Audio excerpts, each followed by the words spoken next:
Hi, can you listen to me? Yes, Potter. Good morning. I was on mute, sorry. Oh, okay. No problem. So we'll get started. Uh,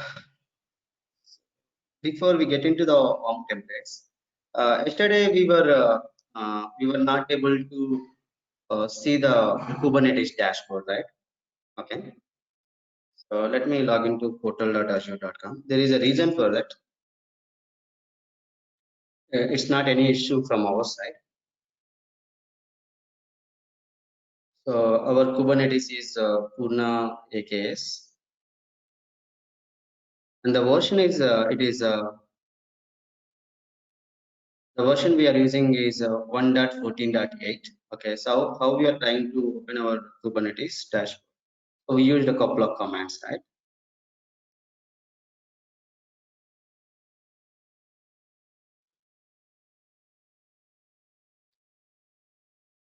This is the latest version. I think they released it a couple of weeks ago. It was not there in the last month as well.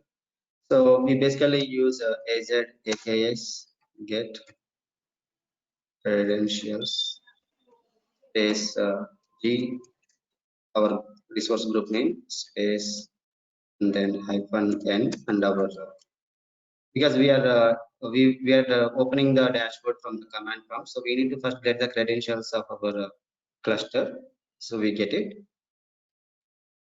and then we will use a command to browse our dashboard. AJAKS browse, again you need to give the resource group name and then cluster name Pune AKS. The only difference, earlier we were using get credentials, now we are using browse. When you do this, it will open a window.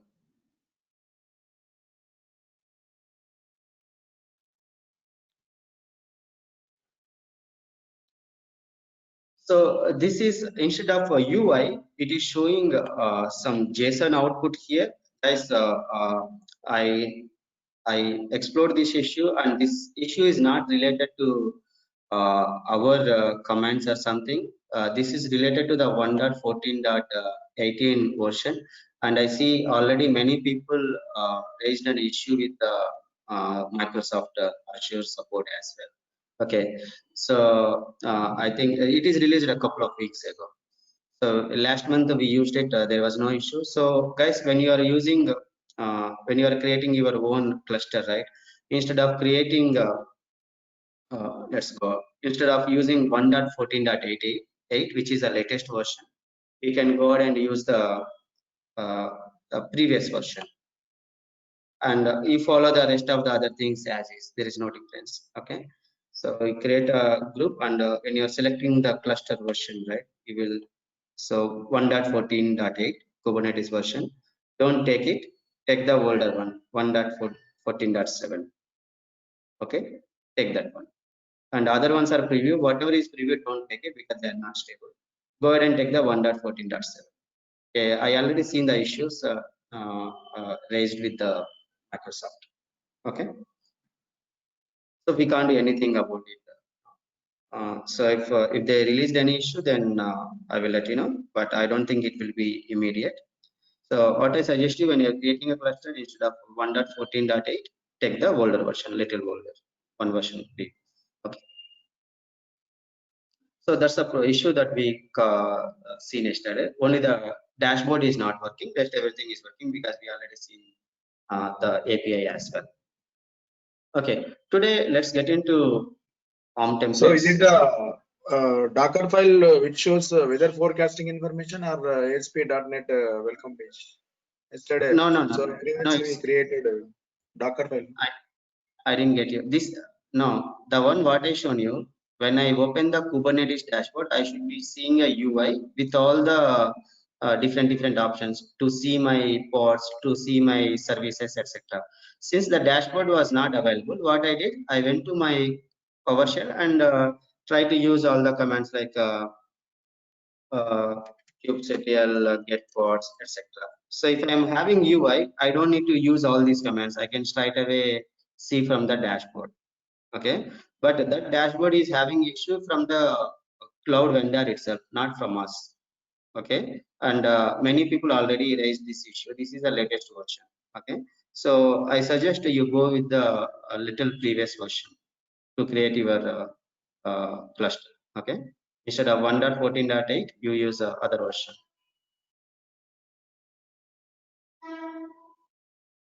Okay, but I got it. The thing is, we have written one Docker file instructions. No, that is Docker file instructions will create a Docker image, and that is for showing weather forecasting information. Is it right? Yes. Yes. Yeah. Okay. After that. Okay. Okay, so what I'm saying, there is no issue with the Kubernetes background environment. It's the only issue with the dashboard. That's from the vendor itself. So your applications will continue to work well. There is no issue with execution, etc. But you will not be having the visual interpretation of your services. You can still go ahead and use the command line. So that's what we used yesterday. But so UI is what important, right, for anyone. Of course, they fix it, but don't know. So let's go and use the older version. Okay. So the next one talking about is ARM templates. Okay. So as I told you, ARM templates is for the infrastructure as code feature. Means so you are doing the automated builds and deployments. I would say application DevOps for your applications. Okay, and ARM templates is for the automation of your Azure cloud resources management. That means I have created a virtual machine. Okay, how I did, I went to the portal and I used the wizard and then given name and then click next and configure some properties, and I created a virtual machine. Okay, so likewise you create any resource in the same way from the portal, or some people can create these resources from the command line prompt as well, Azure CLI as well. Okay, it's up to the individual, their comfort. So the other way to do is automated way of creating your infrastructure resources. Okay, so Azure ARM templates, Azure Resource Manager templates is exclusive for the Azure cloud. Okay, so using these templates, you can create or you can manage any cloud resource. When I say cloud resource, it can be a network, it can be a machine, it can be a storage, it can be your app service, it can be anything that is running from your Azure cloud. It can be managed by your templates, okay, in an automated way. Why do you need it? There are some underlying concepts that I will be explaining in the further slides. Let's look at the fundamentals. Okay. As I told you, Azure ARM templates is to automate the provisioning of the cloud resources, and you cannot create some AWS cloud or GCP cloud using ARM templates, because this is exclusively for the Microsoft Azure cloud created by the Microsoft Azure. Okay, there is another software called Terraform or Ansible. Some other products are there. Terraform is exclusively for the cloud vendors. If you are using Terraform, you can create resources either in GCP or AWS or Azure without having any issues, because the Terraform is from a third-party vendor. Okay, ARM template is from the Microsoft. Okay, so we automate the infrastructure creation using ARM templates. But how we do it? We use the templates. You call them as Azure Resource Manager templates. Of course, you also need to know why.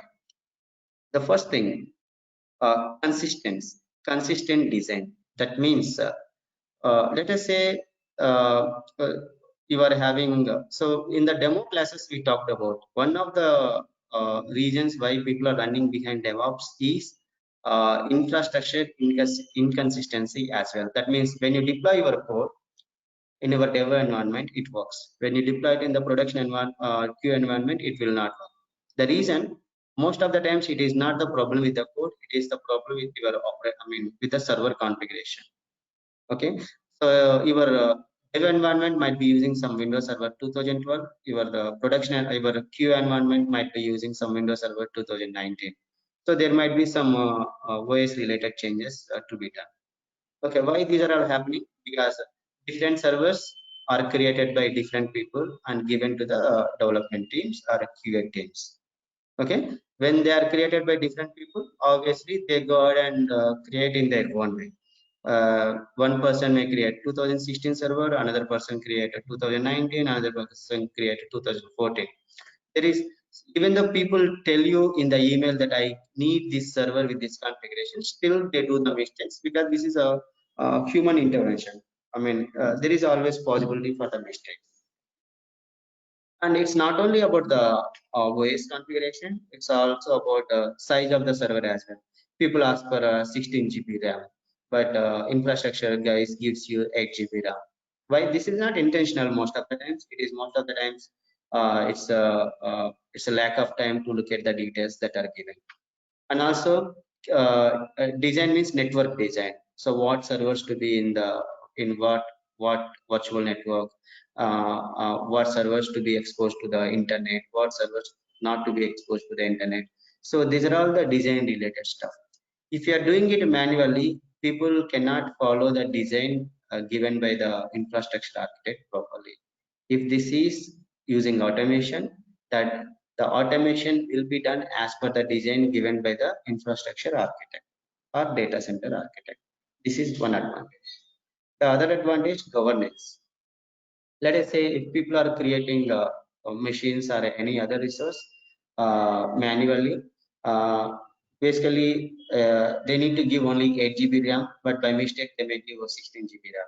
So what is happening? Your company is incurring more cost. And let us say your server needs to open only port 80 for the external world, but by mistake your infrastructure guy open all the ports on the server. Then what is the result? Some security vulnerabilities will come into picture. So you cannot. This is about governance. If you do it automatically, then you are doing it using some script. So that script is being reviewed by someone. So you can enforce the governments like this.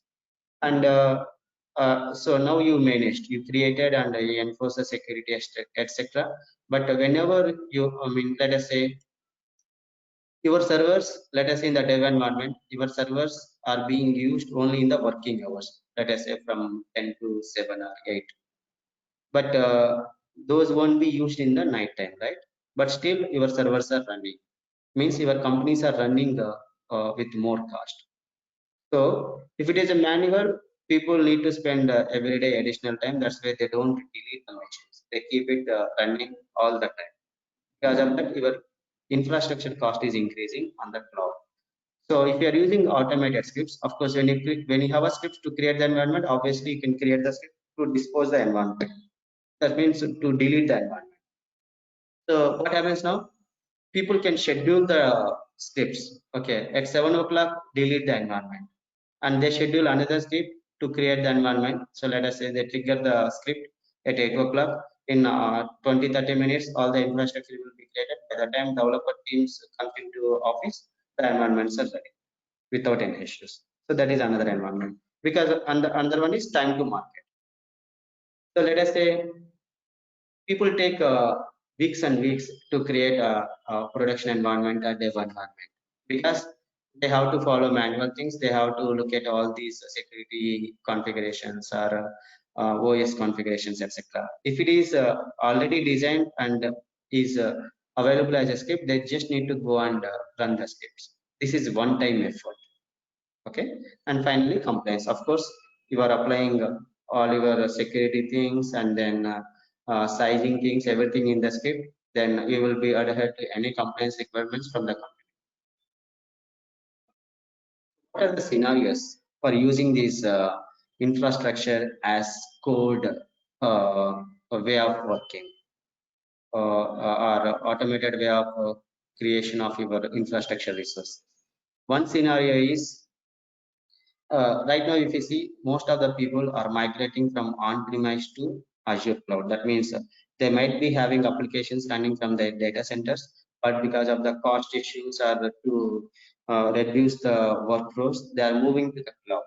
So this, you have the application migration happening. So in those cases, In those cases, you can implement this infrastructure as code using ARM templates if it is Azure Cloud, so that you are deploying your applications using DevOps and you are creating your infrastructure using infrastructure as code DevOps.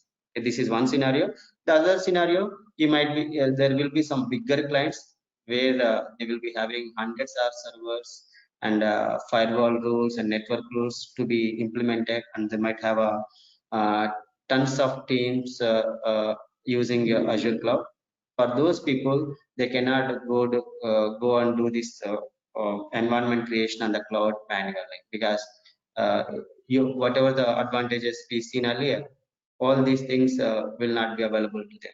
So they will go with this infrastructure as code. But this is with the bigger clients where they are spending millions of dollars. Okay, these are the scenarios for infrastructure as code. So what are the advantages of using ARM templates? So ARM templates declarative syntax means you don't need to write code like a C# .NET code or a Python or Perl code. These are simple commands and simple JSON script. And then these scripts, right, you need to just create once and use it multiple times. Okay, that means you create one script and then you can execute that script for the production environment or a QA environment or the dev environment. So by simply changing the machine names and the IP addresses, you make them variables or parameters, and you can execute it how many number of times you want it. Okay, and then orchestration. Orchestration is nothing but what to be created first. Let us say you want to create a web server in your production environment. What is the first thing you need to do? First, you need to create some virtual network and apply some firewall rules, etc. And then you go and create a virtual machine, and you put that virtual machine in that network with some IP addresses. So this is a sequence of activities, right? If it is a manual, people can go and do it parallel as well, but that may not give some conflicts, or that may give some conflicts, or may not be effective. If it is automated, you can orchestrate them. You can make it sequence or parallel based on your. And validation, of course, the way your Visual Studio or Eclipse validate the code when you compile the code, you have the similar thing, similar validation in the Azure ARM templates as well. Whether your script is proper or it is as per the subscription levels that you have everything. Modularity, can manage your scripts like this. Okay, these scripts are related to the dev, these scripts are related to QA, etc. You can make it modularized for better maintenance. Another thing, you can manage any resource in the Azure cloud. That's what it is. Trackable deployment, since this is a script, you can keep it in some version control management, and you can track the changes, and you can use them as a blueprints. That means for my team, I created a script to create the dev environment, and I kept it in the SCM. If some other team wants to create a dev environment, they can go and use that script. So in this way, everybody is following the same design for their dev environment creation. That means you are enforcing the consistency, and you are reusing the script that you already created. Okay, and of course, you can also integrate it with your pipeline for infrastructure as a code or infrastructure. These are all the advantages. So why I kept this ARM templates to the end of the session? The one thing is this is related to the infrastructure people. The other thing is if you need to work on the ARM templates, you need to know a couple of things. That is, you need to have the Azure Cloud Administration experience, because this is related to the infrastructure, not related to the application build and deployments. So I will tell you why you need experience in Azure Cloud Administration. Okay, of course, your ARM templates use PowerShell. That's the reason we covered PowerShell in the previous sessions. So the people, whoever is working on this infrastructure as a code or infrastructure automation activities, they need to have a experience or at least exposure to these areas: networking, server administration, antivirus, anti-spam related to the security, storages, and the PaaS services, and NATing, etc. These are all related to the networking concepts, and how you combine different data centers, etc. You need to have at least experience in one of the areas and exposure to other areas. And of course, finally, you need to know how the ARM templates will be created. That means the way you learned syntax, right? While you are learning PowerShell, we learned variable declaration and commands execution, and then parameters, and how you authorize your scripts and how you configure them as part of your pipelines. You learned all that stuff. In the same way, you need to learn ARM template as well. Okay. So these are the prerequisites to work on the ARM templates. The most important thing is cloud administration experience, and as well as experience to or exposure to infrastructure concepts. I will show you in action why these are important. Okay. Okay. What is it? So to create a PowerShell script, we already seen, okay, you have variable declaration, you have the for loops, if conditions, etc., and you can write your logic using your data types and commands available. Okay. In the same way, ARM templates is also having some structure. So one section, it is a resources. That means it's all about resource information. If you are creating a virtual machine, it's all about virtual machine information. You are creating a PaaS service, let us say some app service, is the information about that. Parameters. As I told you, you create a script one time. That means you create a script for virtual machine. Okay, and then you can use that to create n number of virtual machines, but you give the virtual machine name at runtime, because different virtual machines will have different names. Okay, so you need parameters, and there will be some functions available, variables and tags, and you can use some parameters. Okay, these are all the things that you need to know to work on the templates. We will see them. Okay, so with that, let's go ahead and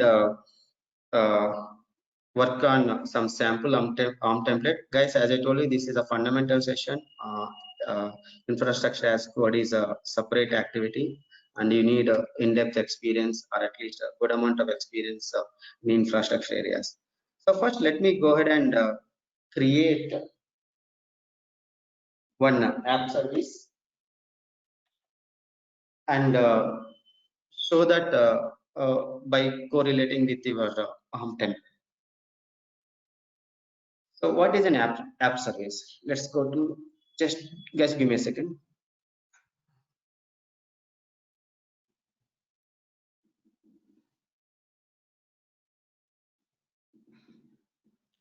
Okay, so app services is one of the features that are available in your Azure cloud. Of course, these are available in AWS and GCP as well.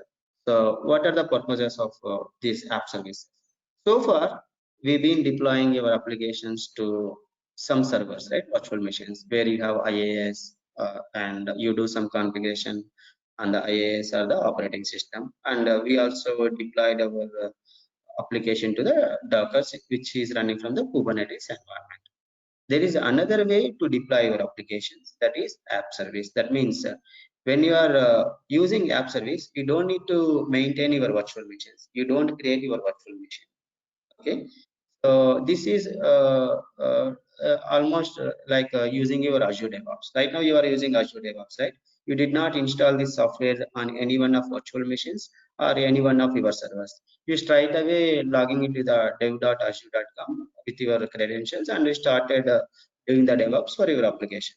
In the same way, when you are using app services to deploy your applications, all you need is just go and create an app service, and then mention whether this app service is for a .NET application. If it is .NET, what is the version or .NET framework to be used, or what is the machine to be used. We will give all that information. After that, we will simply use that app service in our build pipeline. That means once you, the release pipeline. Once we build the code, we simply deploy that to PaaS service instead of using hosted agents or self-hosted agents or Microsoft hosted agents or deployment groups. We simply use the PaaS service connection. The way we used AKS connection as part of our Docker deployment, in the same way we use app service. We authorize our release pipeline to connect to the app service. Let's go ahead and create an app service. So my requirement is, I want to have an environment to go and run my Java application. Means I will deploy my Java application, and so that the users or some other applications can go ahead and use that Java application. Okay, let's go and create an app service for that one.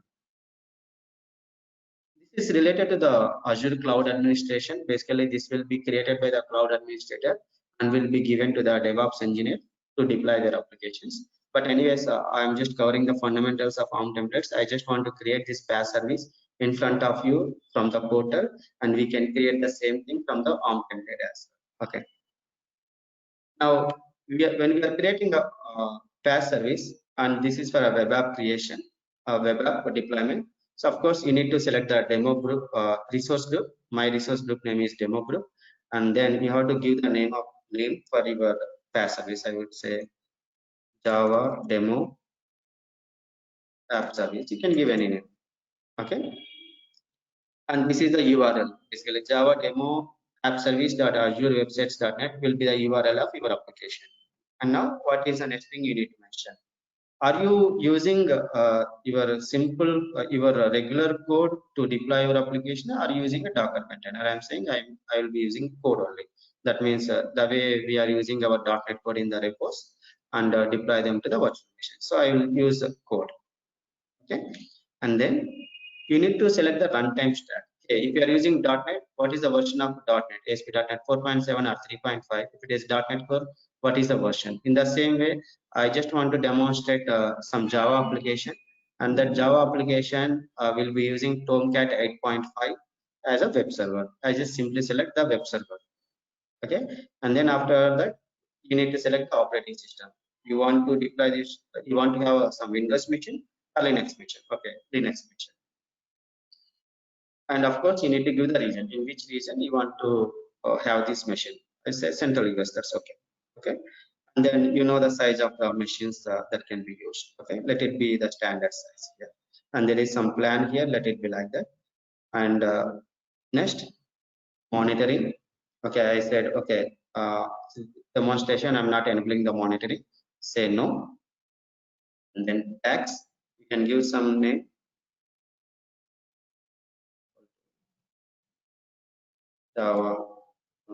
It is just for our identification purpose, these tags. Okay, that's it.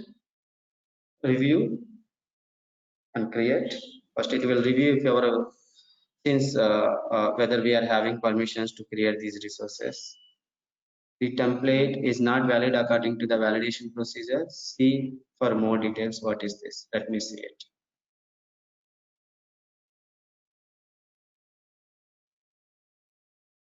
Go to the previous thing. It is giving me some option, some error.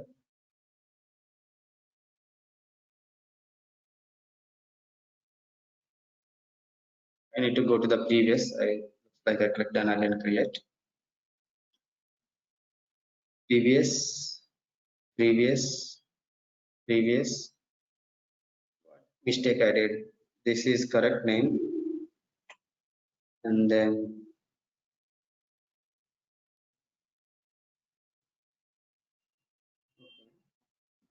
let me select some other.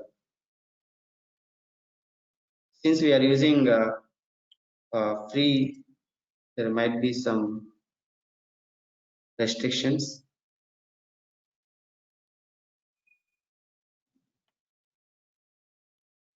Okay, monitoring, review and create.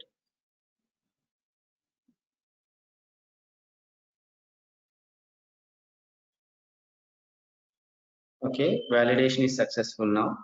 Let's go and create.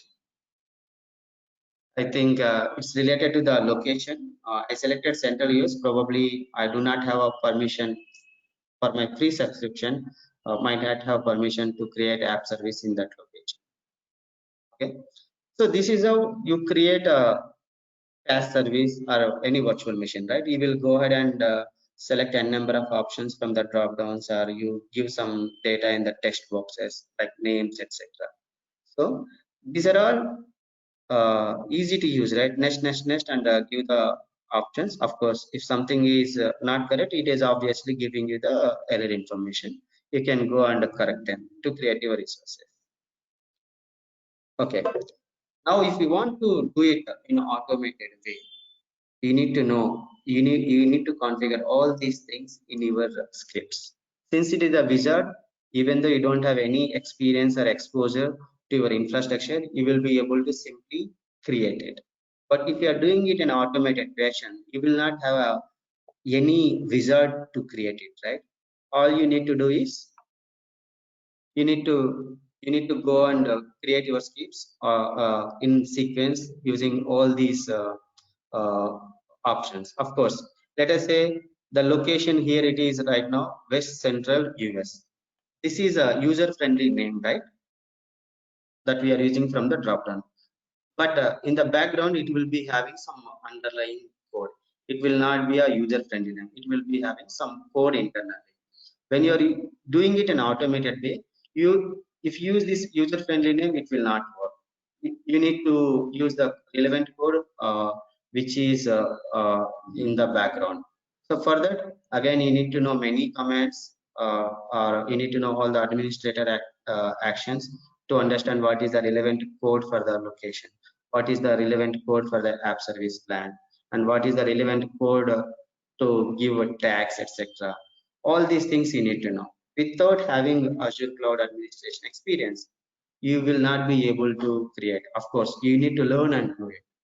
And without having experience or exposure to your infrastructure items like networking, server administration, etc., it will be a hell experience for you, and you will be burdened like anything. Okay, you need to go by your skill set as well. Okay, now I created an app service, right? Let's go to our overview button. Okay, I have some URL automatically created for me. You click this one.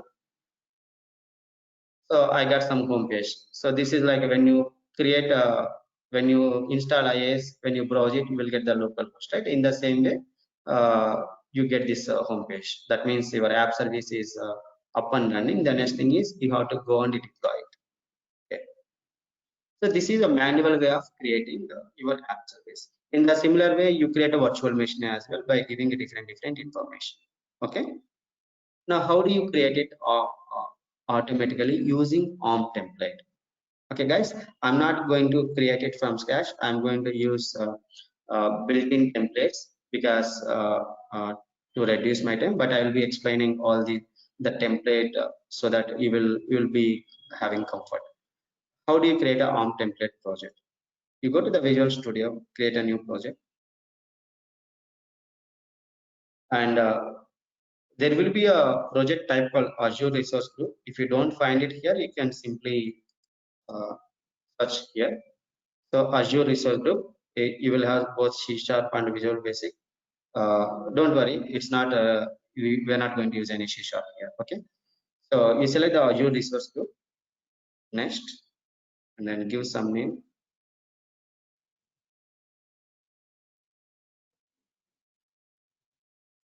You can give any name, just like creating any other project. The beauty about Visual Studio is the way we are having templates for new project creation for a MVC project or VBA. You have the templates for your ORM templates project as well.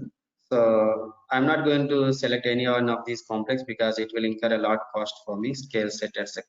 So I'm just going to create. We created just now app service, right? I will select the same app service so that we can relate. So let me Windows machine creation, machine with load balancer, logic app, web app. So I will select this web app, which is an app service. Okay. Just say okay.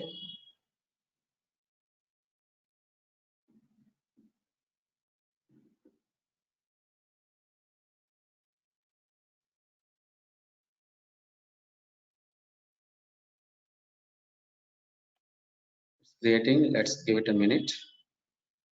Okay. Project successful. Okay. Now, if you look at this project, we have three different things. One is a PowerShell scripts.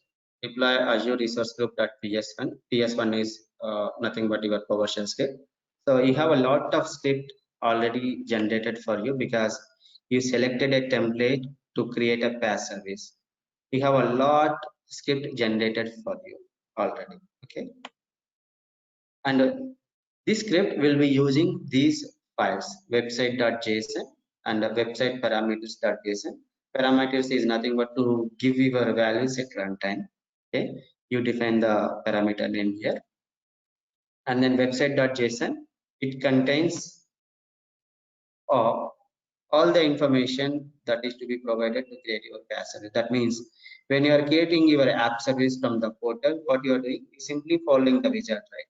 You followed the wizard and you selected the resource group name, you given the name, and you selected the size of your app service and code, and then container or code and the runtime stack, Tomcat or .NET, etc.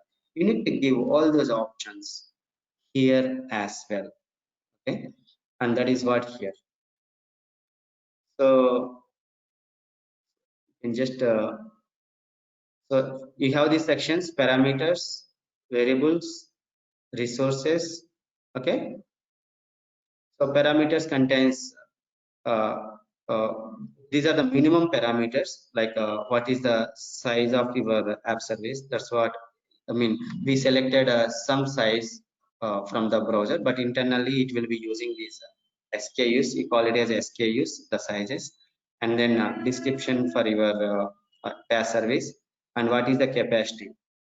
So you can see it. This is underlying data that you need to do. Whether I need to have one instance or two instances of my PaaS service, etc. These are the minimum required information to create your PaaS service. Okay, and you will provide this information at runtime. And variables, of course, you will be using some. You are using the PowerShell script here, right? When this PowerShell script is executed, it gets the names. Let us say the resource group right name, as of now it is a default to the name of my project, but there is no such a resource group name, right? Okay, so we will supply this information at runtime. Okay, I will show you how to use that. Okay, and then resources. So what is the resource we are creating? We are creating a app service resource, and it is showing it already created a lot information for you. This is ready to use. So we are giving hosted plan, SKU names, and some variables which contains website name, etc., and then parameters. There is a hell lot of JSON script that is created for you using this template, and it also contains some properties, the your app service properties. Okay, what is the CPU percentage threshold? Let us say you want to keep 80% as a threshold. That means if something goes, if your CPU utilization is more than 80%, then trigger some alert, etc. Okay, you have all those things created for you, and you see the location right now. This is pointed to the East US. Okay, because this is a sample template that we have. Of course, when I created my app service using template, when I selected East US, it gave me an issue saying that you cannot create it because of some permission issues, because I'm using the free subscription. Okay, now all you need to do is, as you see, you need to do it on your own, all these things. And imagine this is just for your app service creation. But when you are creating an environment like a dev environment or a queue environment, it will be a combination of your virtual machines, and that virtual machines contain some configuration, IaaS settings, etc. And then it will be a part of your some virtual network or sub network, and then that contains some firewall settings. So this should be as per the design, but this is very simple PaaS service creation using ARM templates. Now, if you want to deploy this one from Visual Studio, all you need to do is right click. Of course, you have the validate. It will validate if your template is valid or not, because there will be a chances for mistakes, right, in terms of syntax or whatever it is. Guys, since my Visual Studio is already connected with my Azure DevOps account, Hasura 86, it populated me, and then the subscription is already taken because my account is already authenticated. You know that. And then the demo group is my resource group is demo group.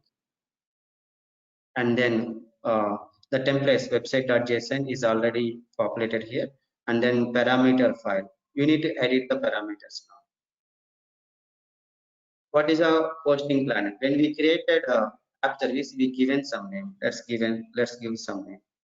Purna app demo. You can give anything. What is the SKU? This is the SKUs are the identifiers for the services in cloud, and you have the similar concept in any e-commerce or anywhere. So I will say F1 SKU and capacity is 1. These are the parameters I am sending it to my script at runtime. Let's go and save it and then validate.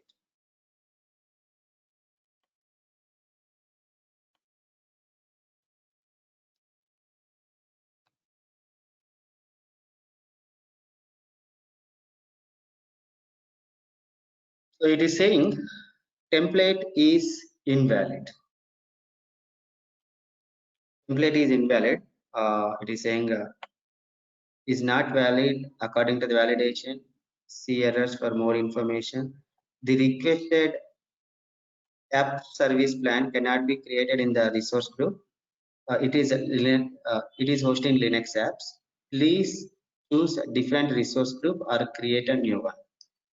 So it is saying it is some problem with the Linux apps. It is hosting some Linux apps or something. We need to go and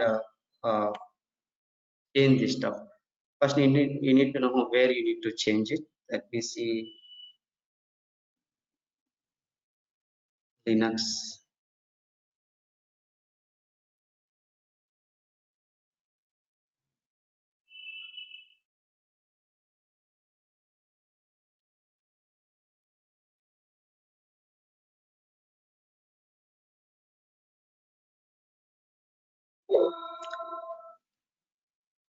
So these are the restrictions on my resource group. So I'm just trying to figure out where these are exactly.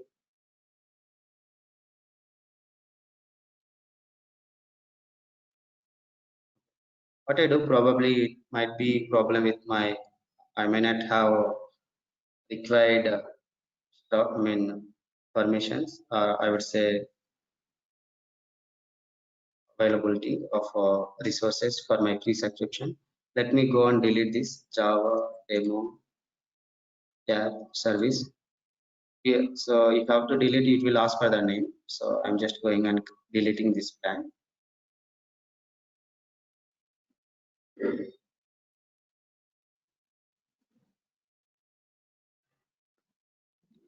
So now you understand why you need Azure Cloud Administration experience in order to work on the ARM templates, because you need to know all these different concepts of your Azure Cloud. Resource has been deleted. Okay, been deleted. Let me go and double check it. If I open this, it should give me error. Yeah, resource not. Okay, now let me go ahead and deploy my ARM template. Go and select demo group.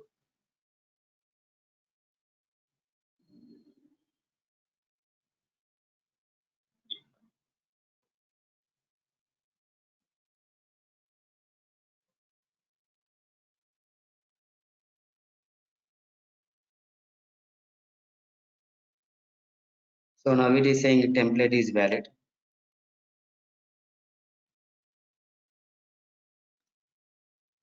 And you see all the options that we given: storage account name, demo group name, location West Central US, and it is using templates like website JSON.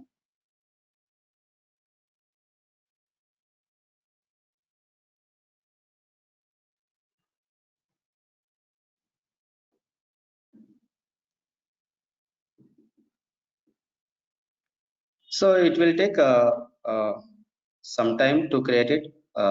So guys, basically, first you need to learn Azure Cloud Administration in depth. It's not just about going to the portal and creating services from the portal using Wizard. You also need to know the underlying concepts as well. Okay, so what are these subnets? How do you distribute IP addresses? How do you the concepts for virtual networks, etc. Because production environments are completely highly secure. You cannot simply go and create some resources and keep it in some network or subnet. Okay.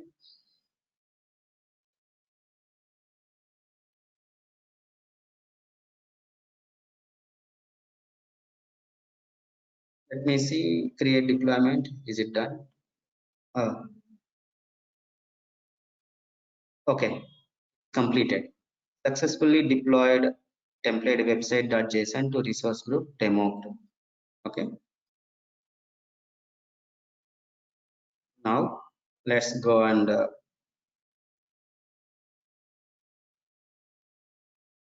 let's go to home. Okay, go to app services. Okay, we did not. So the app service is created. We did not give the name explicitly. That's why it created a name dynamically. So website.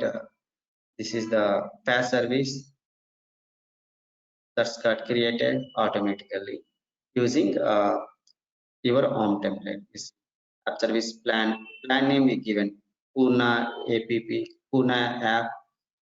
We selected F1 as a SKU and free subscription, etc. If you go and open this URL, so this is a home page of it. Previous one? What happened to the previous one? I mean, earlier we have created with the normal one, right? I deleted because I'm using the free subscription, right? It gave me an error. Okay. I don't have the because when you're using free subscription, you can create let us say 1 or 2 virtual machines in each location.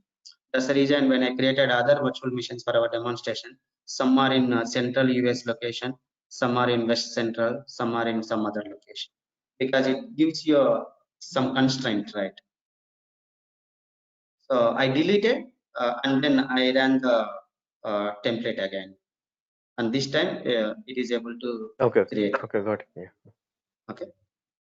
Okay. In the similar way, so okay, and this is a very simple one, man. This is not a productionized as well. So let us say when you create some virtual machine, what the minimum things that you need to know is, so what IP address you need to give to the virtual machine, right? So when I create a virtual machine from the portal for the demonstration, I'm not giving any IP address manually, and that IP address got generated dynamically by the Azure cloud. But in reality, I mean, when you are working with production environments in infrastructure as code, even the IP addresses can be given manually. So that you will keep it as part of parameters. Okay. So people give the design like this.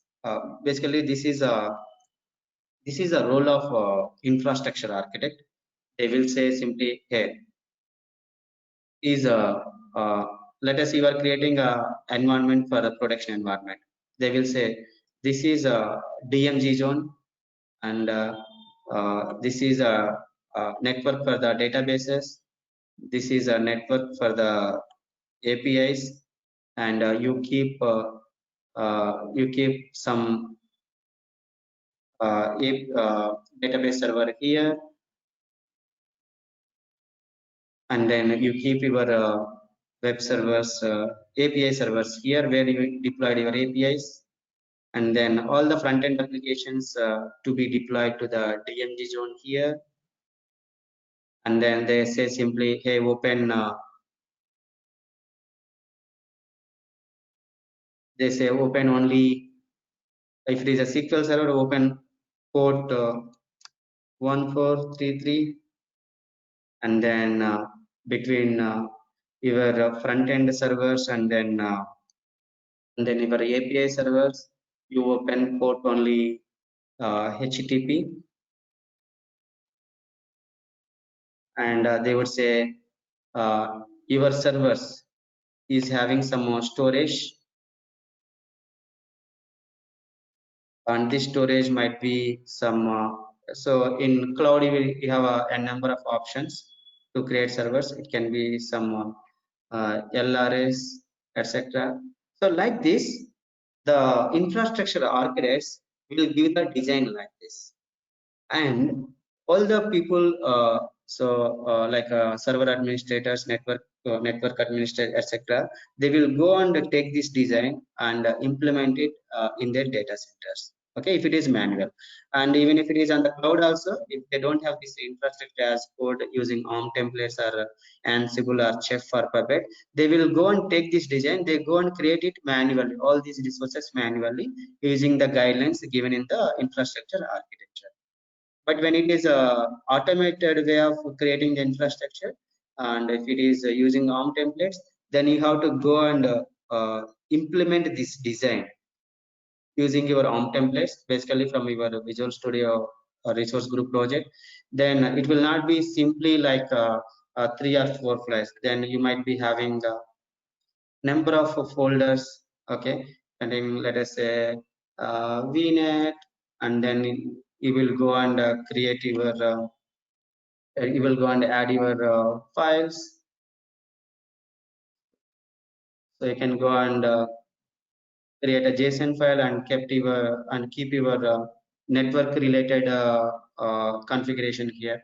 So likewise, your ARM template, resource group manager template, will have a n number of items here, okay. So for that, before you do that, you need to have Azure Cloud Administrator experience and in-depth experience or exposure to all the underlying concepts. Without that, you will not be able to do it. And now we done this from the where you done it from the Visual Studio, right? Now you can push to the Azure repos, and from the build pipeline, you can select a empty project and create a and use a task, Azure Resource Group Manager task, to deploy this project. Or since it is having a PowerShell script, it is having PowerShell script, right? You can use our PowerShell script task what we used in our previous classes to run this PowerShell script. Or you can deploy this entire code to some virtual machine and run the script from that virtual machine using your Azure PowerShell script from the release pipeline. There are a number of ways that you can do it. This is just like another project, but the entry point for this is your PowerShell script. Okay, that's the reason I kept it to the end of this one. Now you can go and read this PowerShell script. You will understand and how to. I mean, you will understand and you will realize what's the complexity in this one. So if you are using Ansible, you use some playbooks. If you are using Chef, you use some cookbooks. They use Ruby on Rails and then AML, etc. Different platforms use different for technologies. Here we use JSON and PowerShell.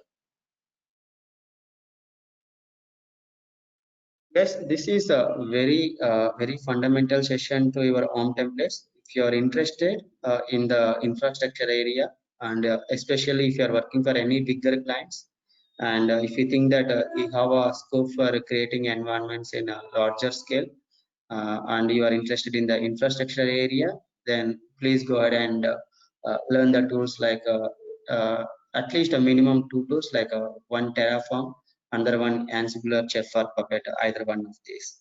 Because with one tool you cannot survive in the infrastructure area, because infrastructure area contains hybrid things. Your cloud, your physical data centers, and different cloud providers. You need to work with all of them in the production end.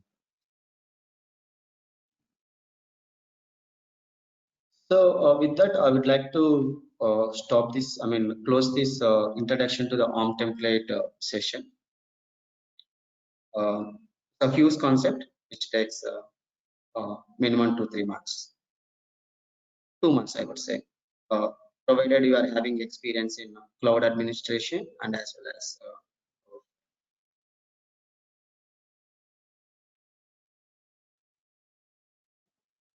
Purna, yesterday we were discussing about the artifacts, right? Azure artifacts. Azure artifacts, Hello? yes. Yes, Yeah, I yes, have a please. question regarding that.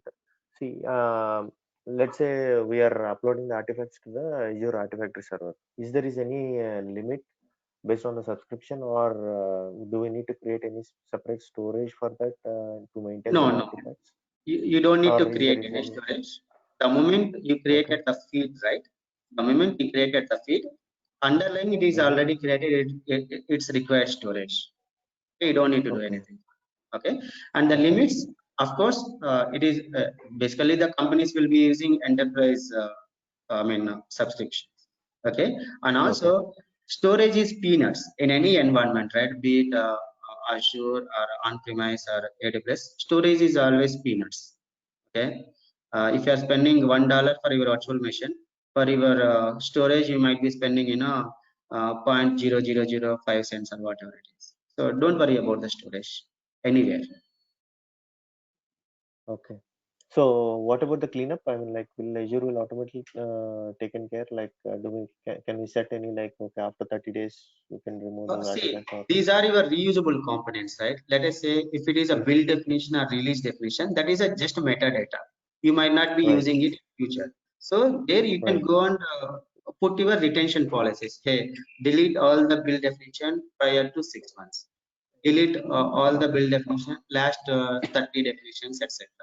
But that is a metadata. You don't lose anything. Okay. You will not even reuse them as well, all definitions. But the Azure artifacts, right? It's your custom code. This is a reusable component, right? Okay. Mm-hmm. I would say that's the reason. This is up to you. How many days you want to retain that one? If you don't want to retain that one, you simply delete that feed. So it will go to the recycling bin. Okay. So where is that? So we are in a different organization. Let's go to Hasura ITC.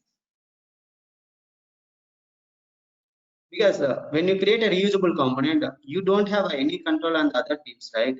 How many days they should use their reusable component. Reusable means they are using for some production purposes.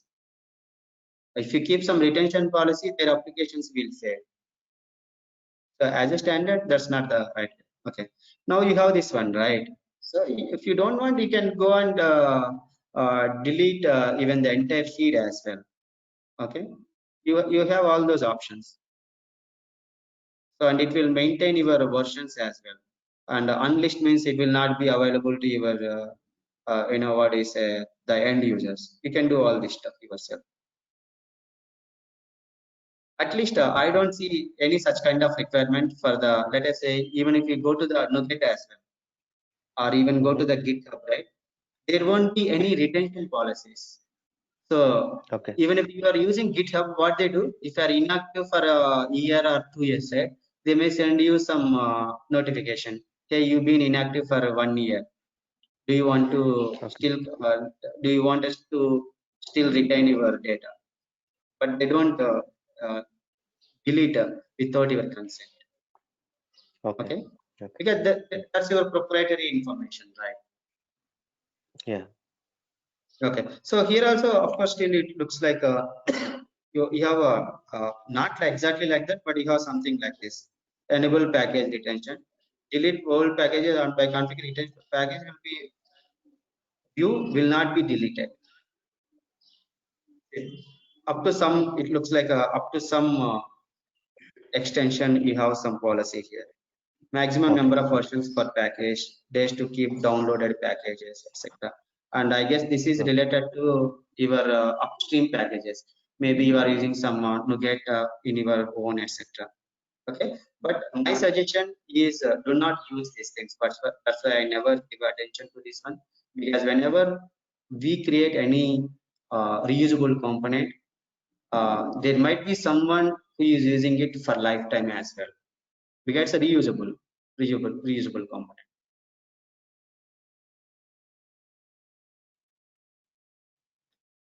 Hello, Okay. Yeah. Thank you. Purna. Yes. So we were talking about this Redgate SQL automation tool, no? So once our free trial period is over, can we download it again? Just so we are in the IV one. Is it possible? I don't think, Manoj, because all these are all paid sources, right? I think their installation will be tied to their MAC address. I don't think you will uninstall and install. Because in Azure, if you want to create a free trial account of Azure, we can give a new credit card credentials. No, that is different. That is different. That is tied with your credit card and your email ID. Okay, but your software installation is tied to your server configuration. So there is no way of getting back again. That one. See, as per my experience, it's not only with Redgate, it is with any software. Okay. So generally, what I do, that is the case. What I do, I generally create some virtual machine and start showing that. Let us say my free trial is expired.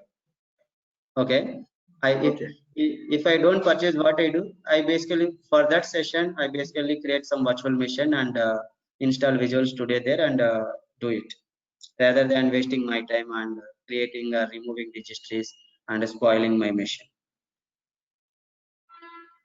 Okay. These are all matured products. You can't simply bypass their policies. Okay. And one more thing, we have to discuss one PyCharm application deployment and Java application. Java. I'm going to show you the Java. Okay, so that's what I'm going to extend this one. I'm not going to show Python because I don't have much exposure to Python. I have some exposure to Java. I will show the Java. So I'm just going to continue this if you have time.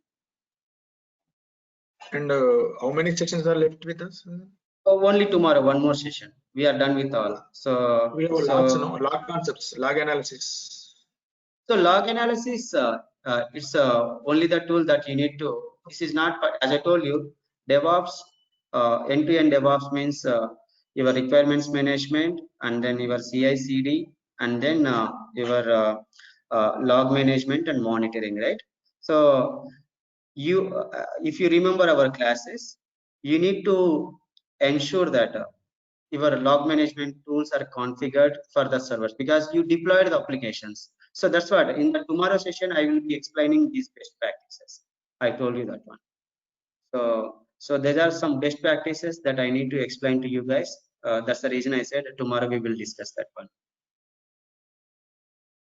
Whether we have any application monitoring like Kibana in the course content. So it only we talk about these concepts, right? So these are the concepts. Let us say your application is deployed to your Azure cloud machines, virtual machines.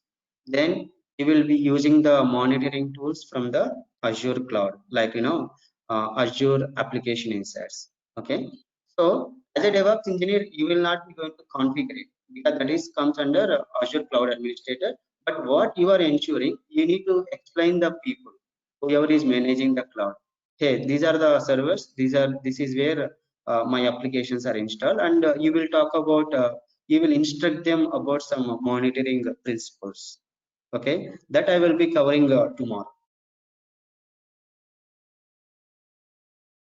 One more last doubt.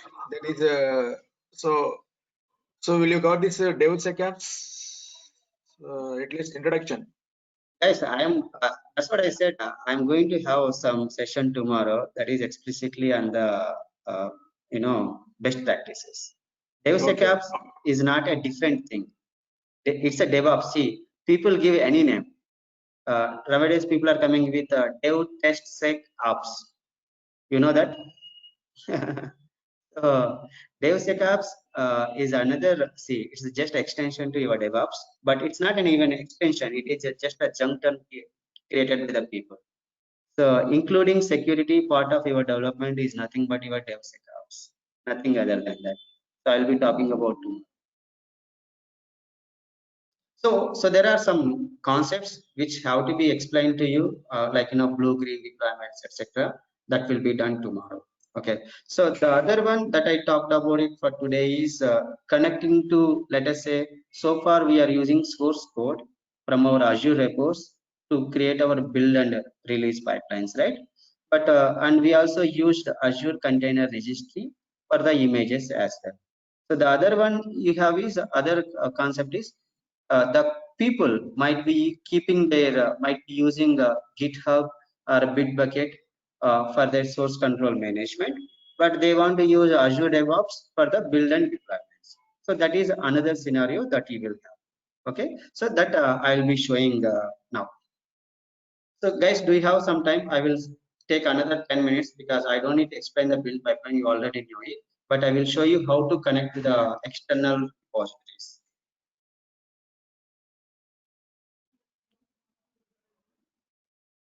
So what I do, I'll go and create a new DevOps project, okay, for this demonstration.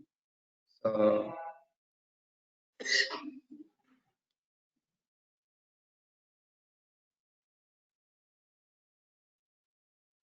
I'll say demo Java, Scrum.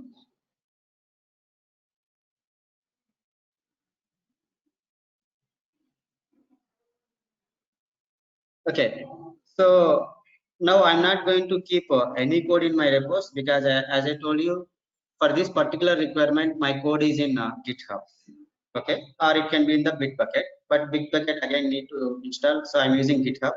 So you need to have a GitHub account. So let's go to github.com.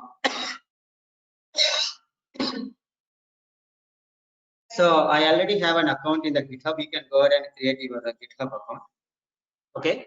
And I have some code. Actually, I don't know Java, so but you know the GitHub contains millions of sample projects in the GitHub. It is just like a Wikipedia, right? So what I did, I went ahead and selected one of the public Spring Boot projects that is available in the GitHub, and I just forked it. Fork means I can go and start using that project. So I already forked it. So in my GitHub account, I have three repositories available. That is GS Spring Boot, Java Helps Java, and Java. These are the projects from different people, but I am using it for my demonstration purpose. So of course, if you have your own code, .NET code or Java code, you can push your code to this GitHub in the same way how you post it to the Azure. Okay. Now I created a new Java project, right? Let's go and create a pipeline, build pipeline. Create a new pipeline. So use the classic editor. So far, we are using the Azure Repos Git as a source. Okay, now I go ahead and use GitHub as a source. Okay, and you can give some name. You can give any name. Now I need to, so GitHub is a separate vendor, right? It is a separate website. So I need to give, I need to authorize my uh, Azure DevOps application to connect with the GitHub to get the source code. So that's the reason you need to authorize. Click on authorize using auth.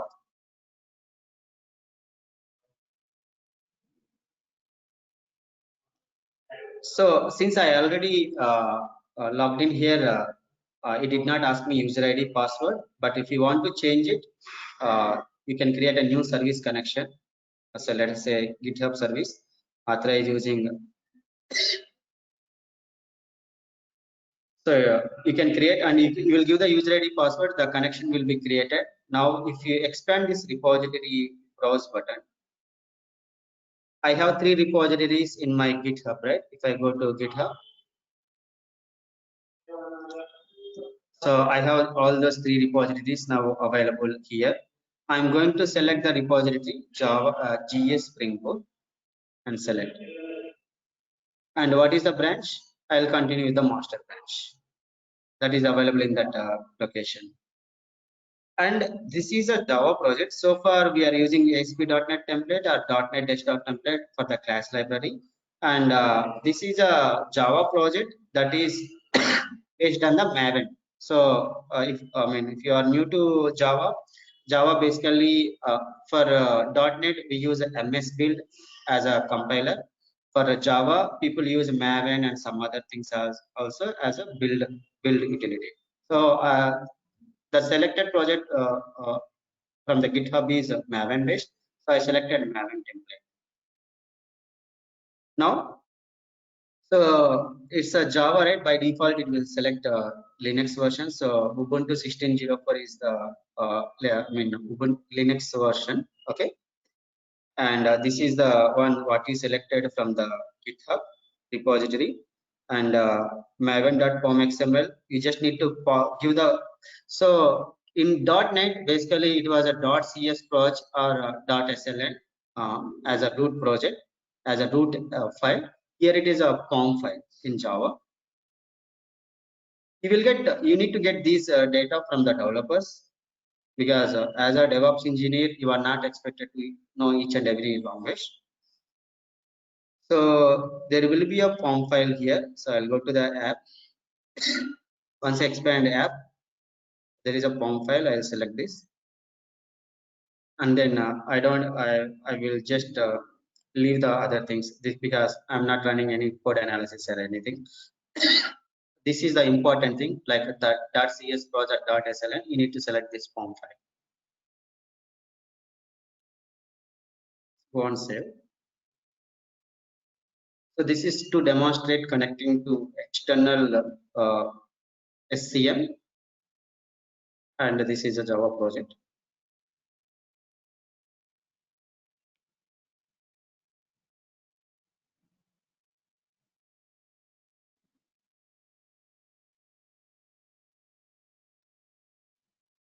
So it takes some time to build it.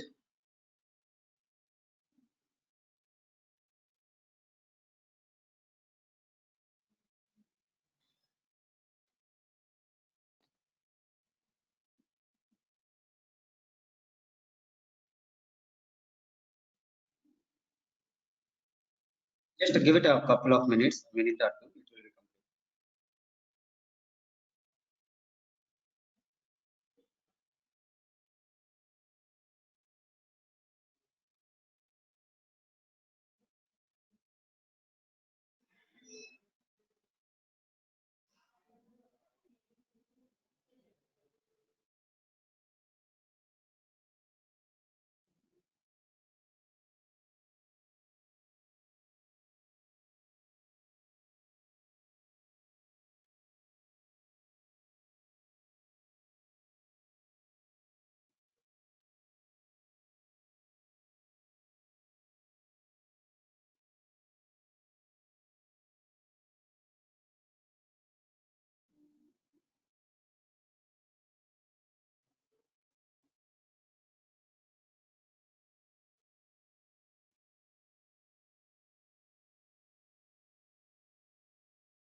Basically, if it is a .NET, it download all these dependencies from the NuGet.org.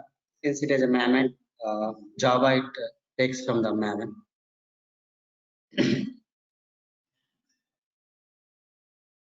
I don't know what is there in the project. I just want to demonstrate some Java, so I selected it. So let it download whatever.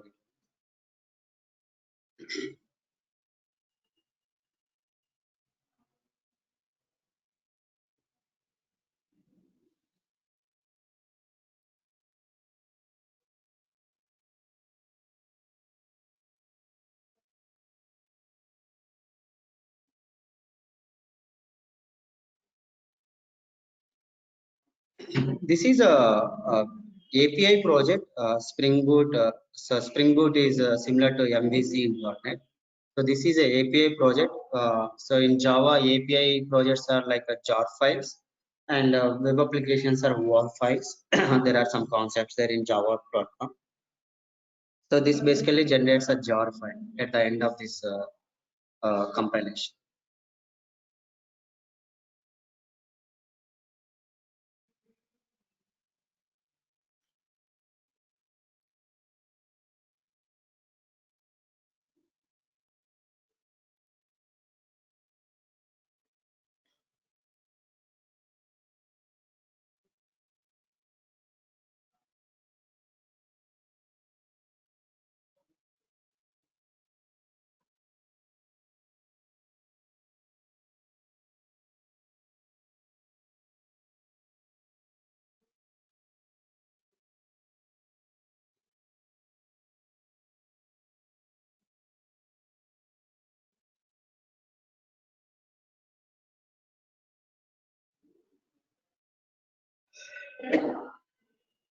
Okay, the build is completed. So the next thing is deploying this to.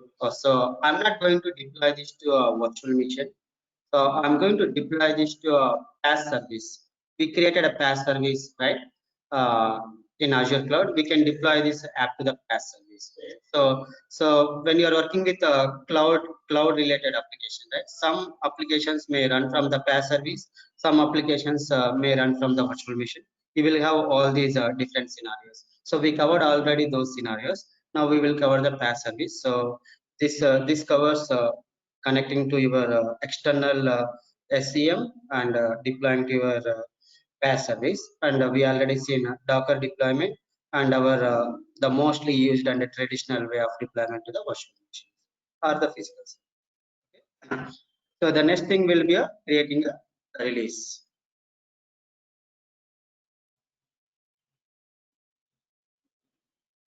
So this is a Java, right? So let me go ahead and search for Java. So I say deploy a Java app to Azure App Service. This is a template that I'll take. Now let me close this one. So it contains a couple of things. Deploy what to Azure App Service, deploy a jar to Azure App Service. Mine is a API, so I disable the first one and I enable the second option, deploy jar to app service, and go to the pipeline now. And you need to have the artifacts, right? Of course, this is a standard one, and the artifacts demo Java, and then this is the pipeline name, and is the latest version.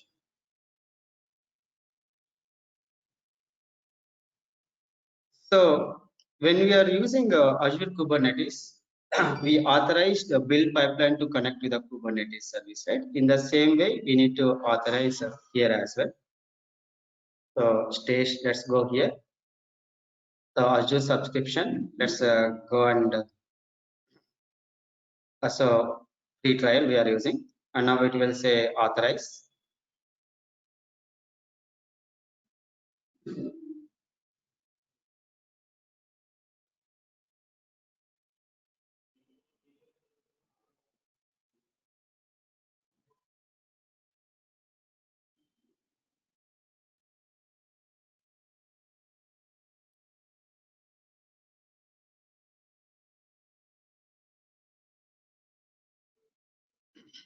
Okay. Guys, I guess it's already 9:30 for me. Even I need to rush for the office. Guys, I need to spend another 10 minutes on this pipeline to complete the configuration. Okay. I will do it tomorrow morning, and then I will continue on the some best practices about blue-green deployments, and then about DevSecOps concepts, and then log management and monitoring areas. These are all the concepts that I need to tell you, and you need to tell because monitoring is being managed by monitoring teams, and log management is related to the combination of developers and as well as infra administrator. Okay, and DevSecOps is the responsibility of all the teams in the application development or the product development. So I will be explaining these concepts tomorrow, okay, along with this one. For today, I'll just stop this because I need to leave. So I'll just save this pipeline. I will continue the configuration tomorrow. It's not yet completed. Okay, I will continue this one tomorrow morning. Okay.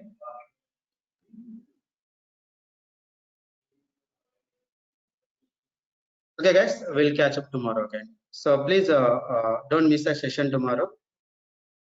Let me delete my Kubernetes as well. Okay, then have a good day and see you tomorrow.